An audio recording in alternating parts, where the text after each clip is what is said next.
Oi, pessoal, de volta com mais um vídeo. Que saudades, pessoal, foi ótimo. Estamos indo para a Fraternidade Fiji agora, né? Fomos convidados por todas as fraternidades da Auburn University para conversar com os rapazes. Estamos super animados. Pessoal, se quiserem vir ao show do podcast Next Life, é em Atlanta, 18 de maio, na mesma cidade onde Deus me transformou e me tirou da morte para a vida. É a mesma cidade onde faremos nosso próximo show do podcast. Então venham 18 de maio em Atlanta, no Cobb Energy Center. Comprem seus ingressos no Ticketmaster ou cliquem no link na descrição para garantir os seus, vai ser incrível. Então vamos entrar na casa da Fraternidade Fiji e conversar sobre Jesus. Sim, vamos lá. Olá. Nossa, tem bastante gente aqui. Certo, que bom ver vocês. Oi. Bem, obrigado por terem vindo, pessoal. Estou super empolgado de estar aqui. Pensei que leríamos um pouco da escritura e falaríamos sobre Jesus e sou super apaixonado por este cara. Ele mudou minha vida quando eu tinha 17 anos. Tive um encontro radical com Jesus dentro de um Waffle House quando eu tinha 17. É por isso que gosto da sua camisa, porque gosto do logo do Waffle House. Bem, eu tive uma ansiedade e depressão muito fortes por, 4 anos. Então, Deus transformou radicalmente a minha vida. Então, se não fosse por Ele, eu não estaria aqui hoje. Eu não estaria vivendo hoje. E então, sou super grato por estar aqui. Que bom que vocês vieram. Obrigado por virem, pessoal. Vocês estão se sentindo bem, pessoal? Ah, que bom, que bom. Muito bem, vamos orar e depois poderemos falar sobre Jesus. Deus, muito obrigado por este dia. Deus, obrigado por termos tantas coisas diferentes que podemos fazer com o nosso tempo, mas estamos escolhendo te amar, Deus. Obrigado por nos amar, nos enxergar e por cuidar de nós. Deus, eu só peço que o que quer que tenhas reservado para nós esta noite seja tão específico para cada indivíduo aqui, Deus. Obrigado, pelo tempo bonito. E Deus, obrigado, ao Conselho Interfraternidades e a FIDE por nos receberem e por todos virem juntos. Deus, nós te agradecemos e te amamos e te louvamos no nome de Jesus. Amém. Se você tem seu celular, pode ir para Isaías 53, ou se você tem sua Bíblia, certo? Para dar a vocês um pouco de contexto sobre este homem chamado Isaías. Isaías foi um profeta no Antigo Testamento. Profetas no Antigo Testamento eram a boca de Deus, certo? Então, os profetas prediziam e proclamavam, o que significa que falavam sobre coisas atuais e falavam sobre coisas que estavam por vir. Certo? E o propósito principal desses profetas era avisar Israel, guiar Israel e também falar-lhes sobre este homem, o Messias, Jesus Cristo, em quem os cristãos depositam sua fé. Então é aqui que estamos, em Isaías 53. Eu leio da Bíblia ESV. Vocês estão com seus celulares. Isaías disse: quem acreditou naquilo que ouviu de nós, e a quem o braço do Senhor foi revelado? Pois ele cresceu diante de vós como uma planta jovem, como uma raiz em terra seca. Não tinha beleza nem majestade para que o admirássemos. Quem é Jesus Cristo desde o nascimento, neste momento? Quem é este Messias que Isaías diz que vai salvar os pecados do mundo? Porque as pessoas pensavam que este Messias que viria, ele iria derrubar o governo romano e pensavam que o reino dos céus seria um sistema governamental literal. Da mesma forma que muitas pessoas no TikTok dizem Jesus Cristo vai voltar com um pacote de 12 cervejas e Donald Trump nas costas com uma espingarda. E as pessoas pensam isso. As pessoas realmente pensam isso, mas ele está dizendo não, ele não vem com um formulário do governo. Ele diz que as pessoas pensavam que ele viria de uma família real, que nasceria com majestade e riquezas, mas está dizendo não. No versículo 2, ele cresceu diante dele como uma planta jovem, como uma raiz em terra seca. Ele veio da forma mais inesperada. Este homem, o Messias que tiraria os pecados do mundo, nasceu num coxo de alimentação para um cavalo. Quem é este homem? E diz, não tinha majestade para que o olhássemos, nem beleza para que o desejássemos. Ou seja, ele era como todo mundo. Jesus era judeu. Ele parecia com qualquer outro judeu. Sabe aquelas imagens de Jesus que você vê, com cabelo comprido e castanho e barba? E sabe tudo aquilo? Todos os homens eram assim naquela época. Ele parecia igual aos outros. Versículo 3. E ele foi desprezado e rejeitado pelos homens, um homem de dores e familiarizado com o sofrimento. Como alguém de quem os homens escondem seus rostos, ele foi desprezado e não o estimamos. As pessoas o odiavam profundamente, não gostavam do que ele tinha a dizer. Ele foi um homem de dores e conhecedor da dor. O que partiu o coração do Messias? O pecado. Sofrimento. A vida é difícil. Vocês têm os vossos próprios desafios, as vossas próprias lutas, talvez a vossa própria ansiedade, depressão. Jesus está entendendo isso. O Messias vai ser um homem que compreende todo o sofrimento. Ele vai ser um homem que carrega consigo a dor. Versículo 4. Verdadeiramente ele tomou sobre si as nossas enfermidades e as nossas dores levou sobre si, e nós o reputávamos por aflito, ferido de Deus e oprimido. Dizia que este homem que vai salvar os pecados do mundo, ele vai de fato fazer isso, carregar os pecados do mundo, vai carregar a dor, vai levar todo o sofrimento e os pecados do mundo. É isto que ele diz que o Messias vai fazer. E depois o que é que ele diz? Ele disse: mas nós pensávamos que ele era rejeitado por Deus. O povo o rejeitou. Na cruz as pessoas pensam que quando Jesus diz, meu Deus, por que me abandonaste? Elas pensam que Deus se esqueceu do Messias. Não o fez. Era a vontade de Deus que ele morresse pelos pecados do mundo. É o versículo 5. O versículo 5 e também o versículo 6. Se você realmente quer, de verdade, saber quem é Jesus, estes são os versículos que me fazem sentir tão próximo de Cristo. Ele foi traspassado pelas nossas transgressões, ele foi moído pelas nossas iniquidades, o castigo que nos traz a paz estava sobre ele, e pelas suas pisaduras fomos sarados. Todos nós, como ovelhas, nos desviamos. Cada um se desviou pelo seu caminho, e o Senhor fez cair sobre ele a iniquidade de nós todos. É nisso que eu desejo me concentrar, em quem Jesus é. Não faz sentido quando as pessoas nos oferecem perdão, não faz sentido quando as pessoas ignoram nossos defeitos. E Isaías diz, este profeta, onde quer que ele venha, virá inesperadamente. Ele virá de uma forma diferente do que todos pensam que ele virá, e então ele fará algo que será totalmente rejeitado por toda a humanidade. Ele, na verdade, pagará um preço que não lhe cabe pagar. Vocês já se sentem culpados quando alguém paga a refeição de vocês, ou algo assim, e depois é difícil para vocês aceitarem o pagamento da refeição? Vocês sabem do que estou falando? Tipo, vocês saem para comer com um amigo e alguém paga a refeição de vocês e vocês sentem que eles devem uma, ou é tipo difícil deixá-los pagar a refeição, ou às vezes a gente fala, ah cara, deixa eu pagar a gorjeta. Deixa eu pagar a gorjeta, porque temos tanta dificuldade em receber presentes assim. Agora quero que você reflita sobre sua própria vida por um segundo. Quero que você pense nos erros que cometeu há apenas 24 horas, ou talvez até ontem à noite. Ou talvez pense em um ano atrás, todos os erros que você já cometeu, anote-os numa lista. Eu sei que para mim não há folhas de papel suficientes nesta terra que pudessem listar a quantidade de erros, pecados, emoções, pensamentos e sentimentos que estavam em total oposição a Deus neste exato momento. Nosso pecado, nossa transgressão e nosso sofrimento acumulam esta dívida contra Deus que não podemos pagar.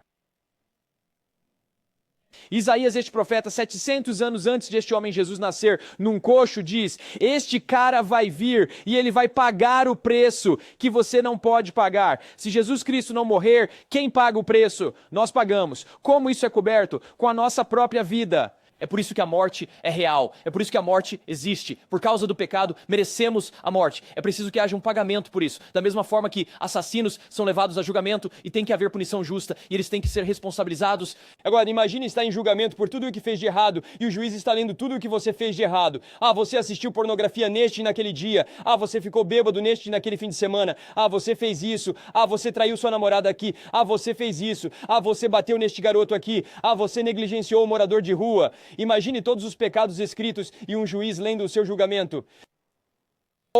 Depois que ele termina de ler tudo, alguém na multidão diz, eu aceito a punição. Você pode ir em liberdade. Cristo é o seu substituto. Ele se coloca em nosso lugar como sacrifício. Merecemos a morte, é o pagamento. E Cristo disse, eu vou morrer para pagar essa dívida por vocês. Então, qual é a nossa resposta? Quem é, afinal, Jesus? Ele é o homem que levou os pecados do mundo. E o que isso significa para nós? O que isso significa para nós, como homens hoje? Como devemos responder a Cristo? O que somos chamados a fazer como homens? Somos chamados a permanecer firmes. Somos chamados a andar na fé. Somos chamados a amar bem. Somos chamados a orar pelos nossos inimigos. Somos chamados a oferecer a outra face. Se nos batem forte, não batemos mais. Amamos o nosso próximo como a nós mesmos. Oramos por aqueles que nos machucam, vestimos os nus, alimentamos os famintos, damos de beber aos sedentos. Vocês entendem? É isso que nós devemos fazer e é isso que Jesus nos diz para fazer. Pessoal, nós temos que sair desse estilo de vida, sério, onde vivemos essa vida em que Jesus é apenas um cara de quem só falamos no domingo. Deus não quer ser apenas um Deus de domingo, Ele quer estar envolvido em cada aspecto da sua vida. É por isso que Ele não morreu. Jesus Cristo não morreu só para você falar dele por 1 hora numa manhã de domingo. Jesus Cristo morreu para que pudéssemos ser amigos dele agora mesmo. Ele não só paga o preço, mas Ele atualmente cobre os pecados do mundo e Ele oferece amizade conosco. Então agora, o cara que nos criou não só não quer nada a ver conosco, Ele quer tudo a ver conosco. E, às vezes, vivemos dentro desta bolha. Vivemos nesta bolha e sabe como é? Eu não moro num campus universitário. Eu moro em Los Angeles. Eu tenho 6 colegas de quarto. Nós vivemos numa casa apertada. Sabe, eu não tenho a experiência de ir à aula, de aproveitar as festas pré-jogo, né, os jogos de futebol e ambientes legais como este. Mas, cara, quando vamos sair dessa bolha? O que vai acontecer daqui a 2 anos, daqui a 3 anos? Quando Jesus Cristo nos chama para nos afastarmos do pecado, pode ser assustador. É difícil desistir. Será que as pessoas vão pensar que somos estranhos? Fraternidades são sobre irmandade. Quer mesmo saber como é a irmandade? Quando seu irmão decide que está com dificuldades e ele se aproxima de você e diz: "Ei, cara, estou realmente com dificuldades", não o consideramos fraco. Nós o cercamos e oramos por ele. Ou encorajamos. Nós criamos uma estratégia. Ok, deixe-me ajudar você e responsabilizá-lo. Vamos descobrir como parar de fazer isso. Sabe como é a verdadeira irmandade? A verdadeira irmandade é encorajar as pessoas a se afastarem do pecado. A verdadeira irmandade é permanecer firme, ser aberto e vulnerável, porque entendemos que a vulnerabilidade não é fraqueza, mas sim transformação. Porque Deus não pode transformar nossas vidas se não formos honestos. Você sabe como é a verdadeira irmandade? A verdadeira irmandade é se juntar mais assim, adorando o Senhor juntos. A verdadeira irmandade se parece com isso. Cara, não sei o que virá amanhã, mas hoje vou permanecer firme na fé. Vou me voltar para Jesus Cristo e vou segui-lo de todo o meu coração. É assim que a irmandade se parece. Provérbios diz que irmãos são feitos na adversidade e vivemos num mundo perverso e num mundo difícil, com sofrimento e todas essas coisas. Qual é o legado que deixamos daqui a 2 anos, daqui a 3 anos, quando vocês se formarem? Meu, Cristo vale a pena. Quem as pessoas dizem que Jesus é? Ele é o Messias que salvou os pecados do mundo, que abriu o caminho para a salvação. E porque ele deu a vida dele por mim, eu dou a minha vida por ele. Essa é a chamada que Jesus nos faz. Então, todos os dias, precisamos nos questionar: estou vivendo para Cristo? Estou entregando a Ele o meu tudo? Como já mencionei, não temos a garantia do amanhã. Eu luto, sou um ser humano também.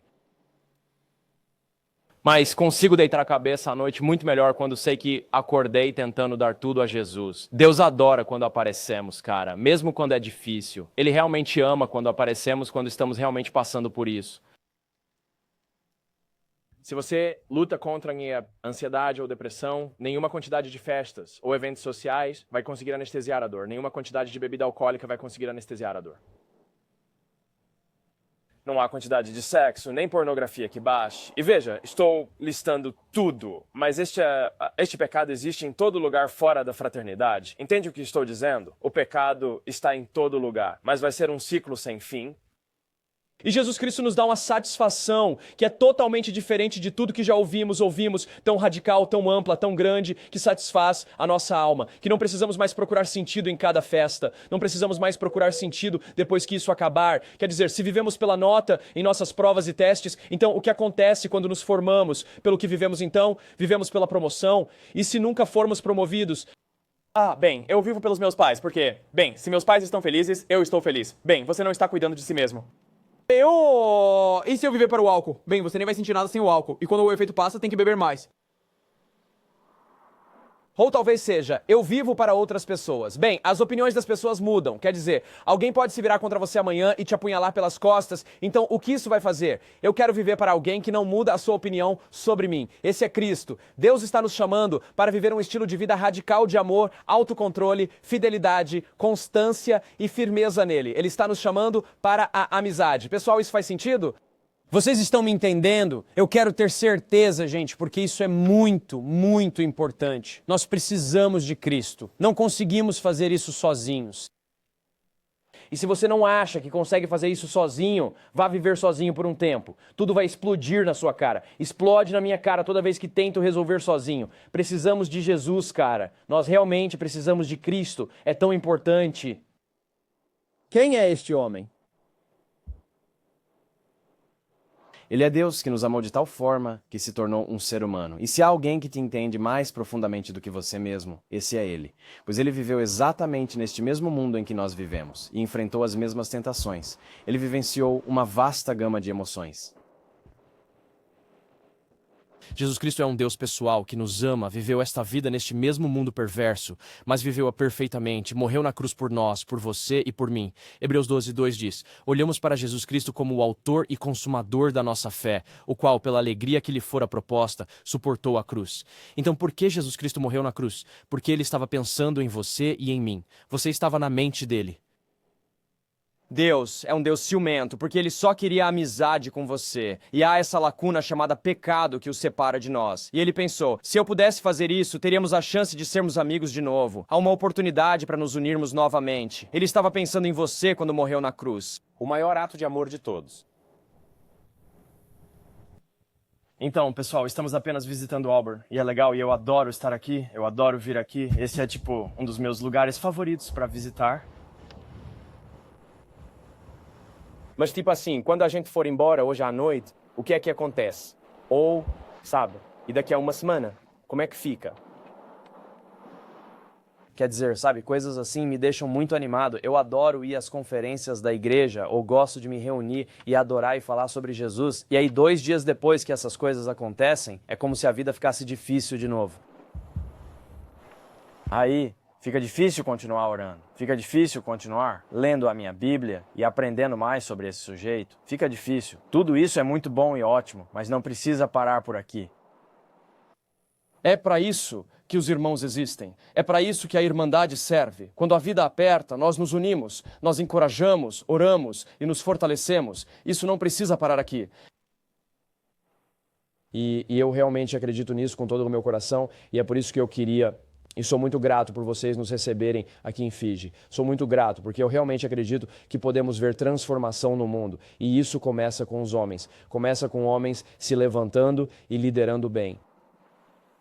Começa com homens que andam em força, fé, amor e autocontrole, edificando uns aos outros, mantendo seus olhos fixos em Jesus. Eu realmente acredito que tudo começa com os homens. E vocês serão os verdadeiros agentes de mudança aqui em Auburn. E eu não estou dizendo isso apenas por dizer. Falo muito sério, as coisas vão mudar com vocês. Precisamos que os homens se levantem e liderem. Homens são líderes. As pessoas seguem. Vamos ser transformadores da cultura. Vamos mudar a perspectiva das pessoas sobre Cristo. Há tantas pessoas que têm uma percepção distorcida de quem Jesus é. E precisamos mudar a mente das pessoas pela forma como vivemos. Então, antes de abrirmos para perguntas e respondermos algumas questões ou sobre qualquer coisa, eu realmente quero orar por nós, pessoal. Eu quero orar para que Deus nos dê força para vivermos isso. É uma batalha diária. O próprio Paulo diz que sua maior conquista foi que ele travou o bom combate, manteve a fé e completou a corrida. E Tiago diz que aqueles que perseverarem até o fim serão salvos. Pessoal, temos que levar isso até o fim. Temos que chegar lá.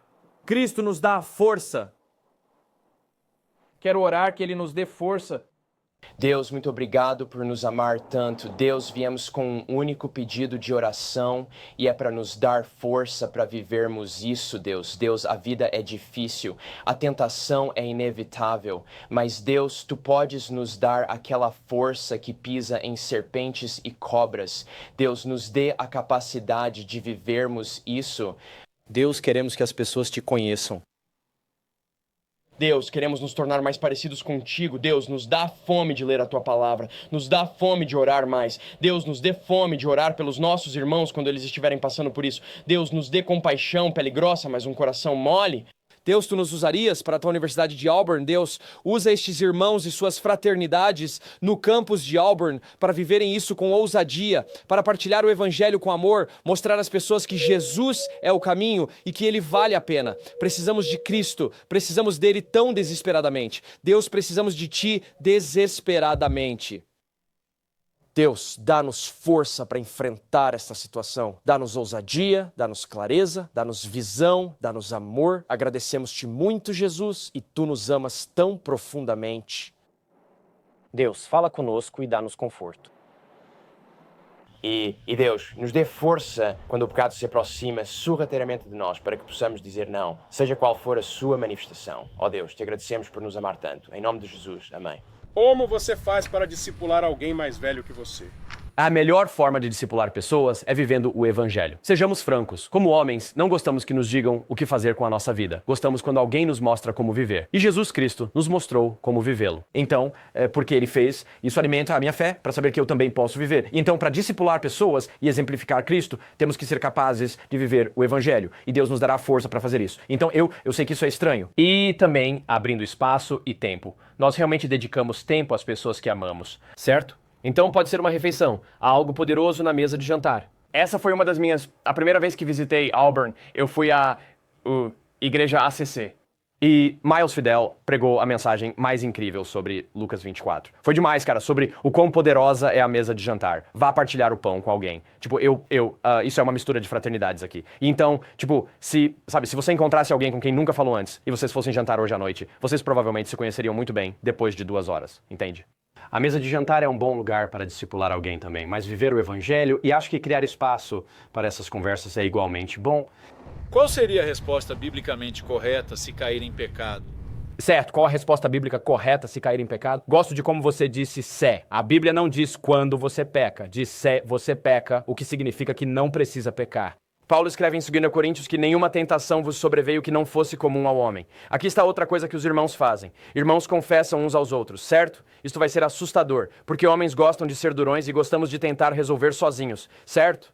Mas eu quero muito encorajar vocês. A liberdade em se abrir com seus irmãos e dizer: ei, pessoal, acabei de cometer este erro, me desculpem. Pessoal, preciso que orem por mim. Mas ele diz: nenhuma tentação vos sobreveio que não fosse comum ao homem. Isso significa que Satanás não tem truques novos. Ele faz as mesmas coisas há milhares de anos. Muitas vezes, quando pecamos, nos isolamos, pensando que ninguém mais enfrenta isso e que ninguém nos entenderá. Mas aposto que se você se abrisse às pessoas, mais gente diria: ah, cara, eu também luto muito com isso. Ou, ah, eu também cometi esse erro. Nenhuma tentação vos sobreveio que não fosse comum aos homens. Satanás não tem truques novos e muito mais gente também está lutando com isso. E ele diz: Deus é fiel e justo, e ele não permitirá que sejamos tentados além do que podemos suportar. Então, podemos dizer não ao pecado pela força do Espírito de Deus. Agora, se caímos em pecado, Paulo também escreve sobre esta coisa chamada tristeza piedosa e tristeza mundana. A tristeza mundana faz o que Adão e Eva fizeram. Deus está vindo, preciso correr e me esconder. A tristeza piedosa diz: Deus está vindo, preciso correr para ele. Vergonha e culpa não vêm de Deus, vem do diabo. A vergonha e a culpa vão te isolar e te fazer se castigar. E então vai dar a Satanás a licença para usar isso contra você e te fazer sentir horrível pelo que fez. E então depois de fazer isso, vai te fazer se convencer de que poderia fazer de novo porque ninguém sabe e bem, eu fiz uma vez e posso fazer de novo. Satanás quer te isolar, mas a Bíblia também nos diz que o justo cai 7 vezes e se levanta. A graça não aprova o pecado e não nos incentiva a pecar. A graça cobre o pecado, mas nos convoca a abandonar esse estilo de vida pecaminoso. Às vezes, decisões imprudentes e falhas são parte integrante do processo, mas continuamos a nos levantar e a seguir os seus passos. Arrependimento é uma mudança de mente que leva a uma mudança de direção. Ok, Deus, desculpa por ter feito isso. Obrigado por me perdoar. Agora ajuda-me a superar isto. Como alguém que quer espalhar o evangelho, como faz isso sem temer julgamento? Sim, então Provérbios diz que o medo do homem é como uma armadilha. Uma armadilha é uma armadilha para ursos. Ela te impede de caminhar. O medo é um espírito, de acordo com a Bíblia. E 2 Timóteo diz que Deus não nos deu um espírito de medo, mas de poder, de amor e de uma mente sã. Então, quando o medo vem, nós o repreendemos em nome de Jesus. Nós dizemos: Deus, isso não vem de ti, isso é do diabo. Deus, eu o repreendo. Obrigado, Jesus, que não me dás um espírito de medo, mas de poder, amor e uma mente sã. E andamos em ousadia, oramos por ousadia. Temos que pedir a Deus ousadia, pois não conseguimos sozinhos. Se eu tentar fazer isso pelas minhas próprias forças, fico nervoso. E por último, eu oro e peço a Deus 2 coisas. Traga pessoas a mim que precisam de ti, Deus. E também digo: Deus, leva-me a pessoas que precisam de ti. Traga as pessoas a mim e leva-me as pessoas que precisam de ti. Devemos compartilhar Jesus com qualquer um que respire oxigênio. Se alguém entrar nesta bolha chamada espaço pessoal, não receberá nada além de Jesus. É assim que devemos viver. Certo, então acho que você acertou em cheio quando falou sobre a bolha em que vivemos aqui em Auburn. Muitas pessoas cresceram em lares cristãos, estando no cinturão bíblico.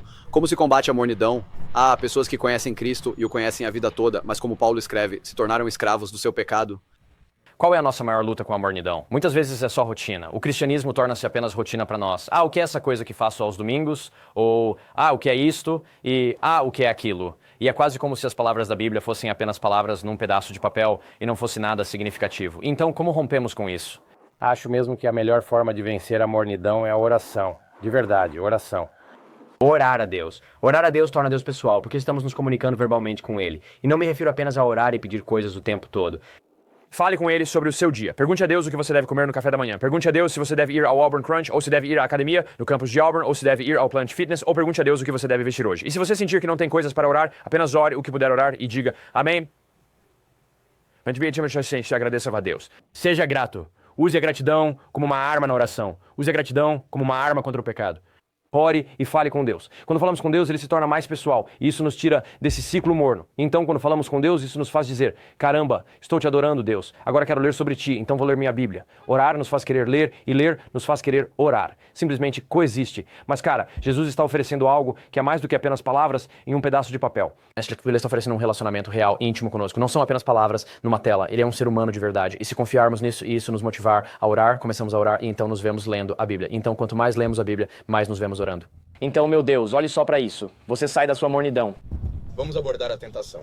Você já falou sobre isso antes, no campus, mas acho que é realmente importante. Em Lucas capítulo 17, Jesus diz: a tentação é inevitável, é inelutável. Ele não diz: o pecado é inelutável. Ele diz: a tentação é inelutável. Isso significa que sempre nos serão apresentadas coisas atraentes. Sempre nos será apresentada a tentação, mas isso não significa que tenhamos que dizer sim a ela. Ele diz: a tentação é inevitável. Mas depois ele continua no versículo 2, ele diz: mas ai daquele por quem a tentação vem. Ele diz: a tentação é inevitável. Mas, cara, é um grande problema se você é aquele por quem as pessoas estão sendo tentadas, porque estamos falando dos meus filhos. E então ele dá toda aquela demonstração de novo, onde ele diz: é melhor para alguém amarrar uma pedra de moinho no pescoço e se afogar no oceano. Isso é bem louco. Jesus diz: ah, sim.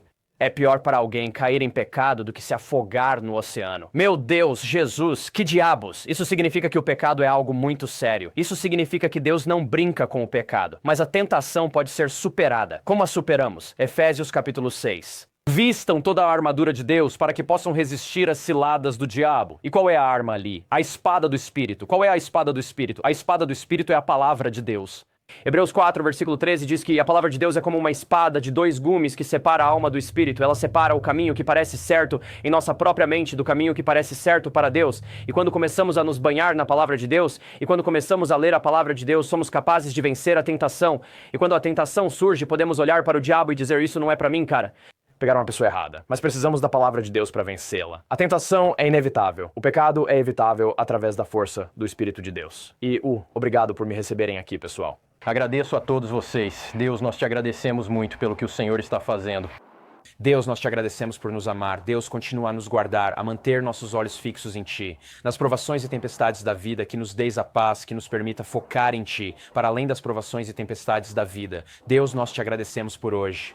Nós te amamos, te bendizemos, mantém acesa a nossa chama, mantém-nos fortes e mais perto de Ti. Nós te amamos, Deus, agradecemos e te louvamos em nome de Jesus. Amém. Amém. Should